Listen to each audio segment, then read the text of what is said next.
Party మారడం ఖాయం. నేను part time politician, full time business man. వ్యాపారాలకు ఇబ్బందులు లేకుండా రాజకీయ నిర్ణయాలు ఇక్కడి నేతలు అడ్డుపడుతున్నారని డీకే వద్ద చెప్పాను. బీఆర్ఎస్ ఎమ్మెల్యేలకు స్పష్టం చేసిన మల్లారెడ్డి కాంగ్రెస్ లో కుదరకపోతే బీజేపీలో చేరేందుకు రెడీ. బీఆర్ఎస్ లోనే ఉంటానన్న మల్లారెడ్డి అల్లుడు రాజశేఖర్ రెడ్డి అంటూ ఇది ఏం రాజకీయం అర్థం కాదు.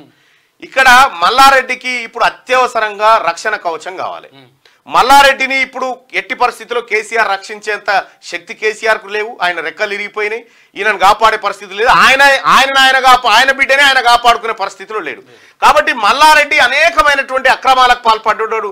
అనేకమైనటువంటి భూ కబ్జాలు, అనేకమైనటువంటి దందాలతోటి సంపదను కొల్లగొట్టిండు. అక్రమ కాలేజీల ద్వారా అక్కడ ఒక భూ కబ్జాలకు పాల్పడ్డాడు. ఇప్పుడు ఈయనను కాపాడాలంటే రెండే రెండు ఆప్షన్లు, ఒకటి భారతీయ జనతా పార్టీ, లేకపోతే కాంగ్రెస్, అది కాంగ్రెస్ లేదా బీజేపీ, రెండిట్లలో ఏదో ఒకటి చేరాలి. అయితే కాంగ్రెస్ పార్టీలోకి మల్లారెడ్డి ఎంట్రీని లోకల్ నాయకత్వం ఎవరు ఒప్పుకుంటలేదు. ఎందుకంటే మల్లారెడ్డి చేసినటువంటి అరాచకాలు అంతా ఇంత కావు. కాకపోతే కాంగ్రెస్ పార్టీ అధిష్టానానికి మల్కాజ్గిరి సీట్ చాలా ఇంపార్టెంట్ అయిపోయింది. మల్కాజ్గిరిలో సీటు నెగ్గడం కోసం కాంగ్రెస్ పార్టీ మరి మల్లారెడ్డిని ఆహ్వానిస్తుందా, మల్లారెడ్డిని తిరస్కరిస్తుందా అనేది చూడాల్సినటువంటి అంశం. అయితే భారతీయ జనతా పార్టీలో మల్లారెడ్డి ఎందుకు చేరతలేడంటే Bharatiya Janata party Malkajgiri ticket already ప్రకటించేసింది. కాబట్టి అక్కడ ఆప్షన్ లేదు. కాబట్టి ప్రధాన ఆప్షన్ కాంగ్రెస్ పార్టీని ఎంచుకుంటా ఉన్నాడు మల్లారెడ్డి.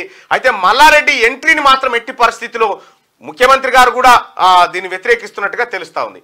మల్లారెడ్డి పరిస్థితి, ఇక మల్లారెడ్డికి మిగిలిన ఏకైక ఆప్షన్ కేఏ పాలన కలవాలి, లేకపోతే కమ్యూనిస్ట్ నారాయణ అన్న, ఇద్దరు ఇట్లలో ఎవరినో కలిస్తే మల్లారెడ్డి గారికి కొంత ఉపశమనం.